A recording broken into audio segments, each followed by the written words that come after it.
আসসালামু আলাইকুম সবাইকে, আশা করি সবাই ভালো আছেন।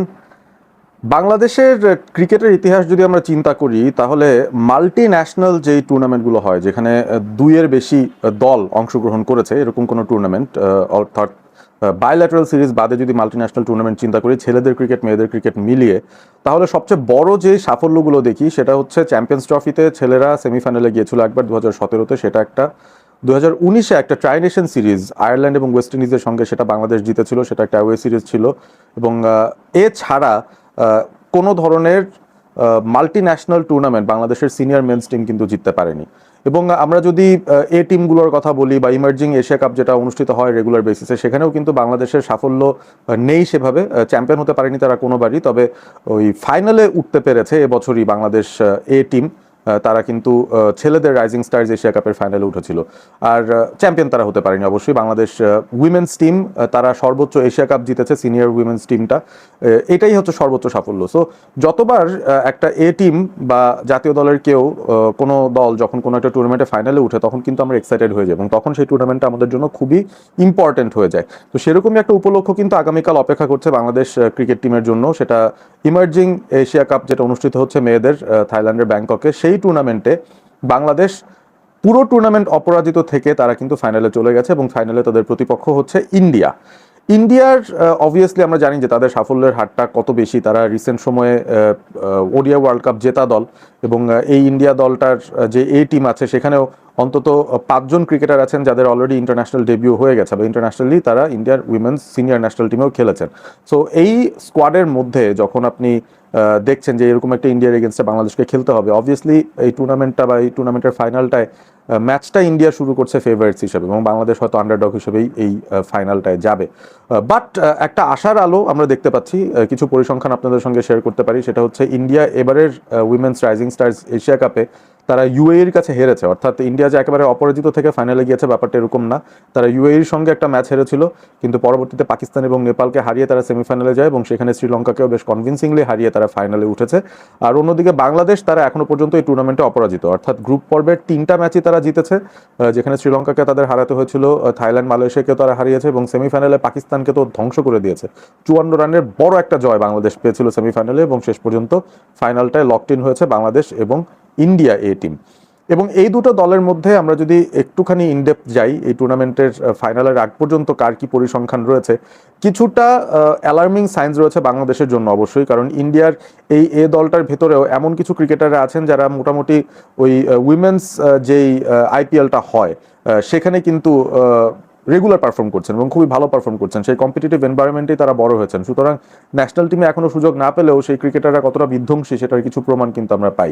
সো ইন্ডিয়ার এন্ড থেকে আমরা শুরু করতে পারি, যেখানে তাদের কিছু ডেঞ্জার প্লেয়ার রয়েছে, তাদেরকে নিয়ে একটু কনসার্ন থাকতে হবে। অবভিয়াসলি সবচেয়ে কমন যে নামটা সেটা হচ্ছে রাধা যাদব। আমার মনে হয় অনেকেই তাকে চেনেনি। তিনি এই দলটার ক্যাপ্টেন প্লাস ইন্ডিয়ান ন্যাশনাল টিমে রেগুলারলি তিনি খেলছেন, স্লো লেফট আর্ম স্পিনার, সেই সাথে ব্যাটিংটাও খুব ভালো পারেন। সো তিনি এই টুর্নামেন্টের হাইয়েস্ট উইকেট টেকার হয়ে গেছেন ইতিমধ্যে। 4টা উইকেট তিনি সেমিফাইনালেও পেয়েছেন, সব মিলে 9টা উইকেট ইন্ডিয়ার এই ক্যাপ্টেনের। এবং তার এই লেফট আর্ম স্পিনটা বাংলাদেশের জন্য খুব বড় একটা সমস্যার কারণ হয়ে যেতে পারে ফাইনালের দিন। সুতরাং she is one of the players to watch. আমরা যদি তাদের ব্যাটিংয়ের দিকে তাকাই, সেখানে অবভিয়াসলি তাদের দীনেশ বৃন্দা রয়েছেন ওপেনার, ডানহাতি ব্যাটার, এবং তিনি এই টুর্নামেন্টে দ্বিতীয় সর্বোচ্চ রান সংগ্রাহক, 152 রান করেছেন। তবে সবচেয়ে বড় যে বিষয়টা সেটা হচ্ছে তার স্ট্রাইক রেট 191, মানে বিশাল বড় স্ট্রাইক রেটে খুবই ফাস্ট পেসড অ্যাগ্রেসিভ মোডে তিনি ব্যাটিং করেন, অনেকটা শেফালি ভার্মা যে ধরনের ব্যাটিংটা করেন সেই ধাঁচের একজন ব্যাটার এই দীনেশ বৃন্দা। সুতরাং তাকেও আগে আর্লি আউট করে ফেলাটা বাংলাদেশের জন্য খুব ইম্পর্টেন্ট হবে। বোলিংয়ের দিকে তাকাতে চাই, তাদের বোলিংয়ে ভ্যারিয়েশন আছে অবভিয়াসলি। একজন লেগ স্পিনার আছেন প্রেমা রাওয়াত, এখনো পর্যন্ত সিনিয়র ন্যাশনাল টিমে তিনি সুযোগ পাননি ভারতের, তবে এই টুর্নামেন্টে 5 উইকেট পেয়েছেন, ভেরি ইমপ্রেসিভ। সেমিফাইনালটায় শ্রীলঙ্কার এগেনস্টে 4 ওভার বল করে মাত্র 9 রান দিয়ে 2টো উইকেট পেয়েছেন এবং এক প্রকার আনপ্লেয়েবল মনে হচ্ছিল, প্রচুর টার্ন পাচ্ছিলেন তিনি এবং প্রপার একজন অর্থোডক্স লেগ স্পিনার। সুতরাং এই প্রেমা রাওয়াত তাকেও কিন্তু দেখে খেলতে হবে বাংলাদেশের। আর অন্যদিকে মিন্নু মানি রয়েছেন একজন অলরাউন্ডার, তাদের 5 উইকেট পেয়েছেন এই অফ স্পিনার। সুতরাং তাদের কিন্তু ওই ভ্যারিয়েশন রয়েছে, লেফট আর্ম স্পিনার রয়েছেন 2জন এবং লেগ স্পিনার রয়েছেন 1জন, সেই সাথে অফ স্পিনারও রয়েছেন 1জন এবং অ্যাগ্রেসিভ বেশ কিছু ব্যাটার এই দলটার মধ্যে রয়েছেন, যাদের মধ্যে সবচেয়ে উল্লেখযোগ্য নামটা হচ্ছে দীনেশ বৃন্দা। যিনি দলের ডেঞ্জার পার্সন এবং তিনি ওপেনিংয়ে ব্যাটিংটা করেন। সো এই জায়গাটায় আমার কাছে মনে হয় যে বাংলাদেশকে একটু দেখে শুনে থাকতে হবে। আর ইন্ডিয়ার কিছু ব্যাটাররা রয়েছেন, তাদের স্ট্রাইক রেট 100-র ওপরে রয়েছে, যার মধ্যে 190 তো বললামই দীনেশ বৃন্দার স্ট্রাইক রেট। বাংলাদেশ টিমের দিকে একটু তাকাতে চাই, কারণ বাংলাদেশ স্কোয়াডটা যেভাবে গিয়েছে, এ দল হলেও এই দলটায় বেসিক্যালি যে ক্রিকেটাররা আসলে এই মুহূর্তে ন্যাশনাল টিমের সুযোগ পাচ্ছেন না তাদেরকেই নিয়ে এই দলটা তৈরি করা হয়েছে। এবং এই স্কোয়াডের ভেতরে আপনি যদি খেয়াল করে দেখেন, বাংলাদেশের এই স্কোয়াডে 30-এর ওপরে বয়স এরকম ক্রিকেটার কিন্তু 7 জন রয়েছেন। এবং সেমিফাইনালে যে পাকিস্তানের এগেনস্টে খেলেছিল বাংলাদেশ, সেখানে 7 জন ক্রিকেটার ছিলেন যাদের বয়স 30-এর ওপরে, এবং মাত্র 2জন ক্রিকেটার আছেন যারা আবার আন্ডার 19, অর্থাৎ অনেক বেশি ইয়াং। এই একজন হচ্ছেন সাদিয়া আক্তার, মাত্র 17 বছর বয়স, আন্ডার 19 ন্যাশনাল টিমের হয়ে তিনি খেলেন, এবং তিনি ভালো স্ট্রাইক রেটে ব্যাট করেছেন এই টুর্নামেন্টে, 128 স্ট্রাইক রেট তার ওভারঅল। এবং সেই সাথে আরও একজন রয়েছেন যার কথা না বললেই নয়, আমার কাছে মনে হচ্ছে one of the more promising cricketers, Farzana Yasmin. তিনি এই দলটায় রয়েছেন এবং তার বেশ ভালো স্ট্রাইক রেট আছে, 141 স্ট্রাইক রেট তিনি এই টুর্নামেন্টে ব্যাটিং করেছেন, এবং তার ব্যাটিংয়ের মধ্যে একটা অ্যাগ্রেসিভনেস আছে। এই দুজন ছাড়া বাদবাকি কেউ আমার মনে হচ্ছে বাংলাদেশ ন্যাশনাল টিমের যারা আশপাশেও আছেন বা এই টিমের এই স্কোয়াডে যারা আছেন, তারা কিন্তু খুব ভালো স্ট্রাইক রেট মেনটেন করতে পারছেন না। আপনি ইসমা তানজিমের কথা বলতে পারেন, ওপেনার, তিনি অবশ্যই ন্যাশনাল টিমে তো সুযোগ পেয়ে গেছেন ইতিমধ্যেই, তবে এই টুর্নামেন্টে তার স্ট্রাইক রেটটা খুব একটা ভালো না। Shamima Sultana, very experience wicket keeper batter, তিনি কয়েকটা ম্যাচে খুবই ইম্পর্টেন্ট কিছু নক খেলেছেন এই টুর্নামেন্টে, তবে হাই স্ট্রাইক রেট মেনটেন তিনি করতে পারছেন না আনফর্চুনেটলি। শারমিন সুলতানা আরও একজন এক্সপিরিয়েন্স ক্রিকেটার, তিনি এই স্কোয়াডে আছেন। লতা মণ্ডল রয়েছেন, অবভিয়াসলি অনেকেরই পরিচিত, এবং তারপর শরীফা খাতুন আছেন অফ স্পিনার অপশন হিসাবে, এবং সেই সাথে ফাতেমা জাহান, তিনিও একজন সিনিয়র ক্রিকেটারই বলা যায়, 4টা উইকেট এই টুর্নামেন্টে পেয়েছেন, লেফট আর্ম স্পিন বোলিংটা তিনি করেন। আর অন্যদিকে আমরা যদি তাকাই, সানজিদা মেঘলা আমার মনে হয় বাংলাদেশের সবচেয়ে ইমপ্রেসিভ ক্রিকেটার, এবং ন্যাশনাল টিমেও তিনি খেলছেন রেগুলার বেসিসেই, 7টা উইকেট পেয়েছেন তিনি, বাংলাদেশের পক্ষে সর্বোচ্চ এই টুর্নামেন্টে। এবং সেই সাথে পেস বোলিংয়ের যে দায়িত্বে তিনি রয়েছেন হচ্ছেন ফারিহা তৃষ্ণা, লেফট আর্ম পেসার, যার T20 ইন্টারন্যাশনালসের 2টো হ্যাট্রিক রয়েছে, সেটা কিন্তু একটা বিরল ঘটনা। সো যাই হোক, ঘটনাটা এরকম যে বাংলাদেশ খুব সিনিয়র লেভেলের, খুব এক্সপিরিয়েন্সড একটা টিম তারা পাঠিয়েছে, এবং সেই জায়গাটায় আমরা ইন্ডিয়ার এগেনস্টে একটা হাড্ডাহাড্ডি লড়াই আশা করতেই পারি। তবে কিছু ক্রিকেটাররা এই স্কোয়াডে রয়েছেন যাদেরকে আমরা ফাইনালে হয়তো দেখবো না, বাট না দেখলেও অবাক হবো না, কারণ জান্নাতুল সুমনা রয়েছেন স্কোয়াডে। তাকে কিছু ম্যাচ খেলানো হয়েছে, সেখানে তিনি ভালোও খেলেছেন। তবে সুমনা যেহেতু একজন ডানহাতি অফ স্পিনার, এবং ইন্ডিয়ার ব্যাটিং লাইন আপের সবাই টপ থেকে নাম্বার 7-8 পর্যন্ত ব্যাটাররা হচ্ছেন ডানহাতি ব্যাটার, সুতরাং অফ স্পিনার একজন যদি থাকেন শরীফা, সেই ক্ষেত্রে হয়তো সুমনার সুযোগটা পাওয়া হবে না মেইন 11-এর মধ্যে, সেটা আমার কাছে মনে হচ্ছে। এবং সেই সাথে রুবায়া হায়দার ঝিলিক, তিনি আছেন টপ অফ দ্য অর্ডারে।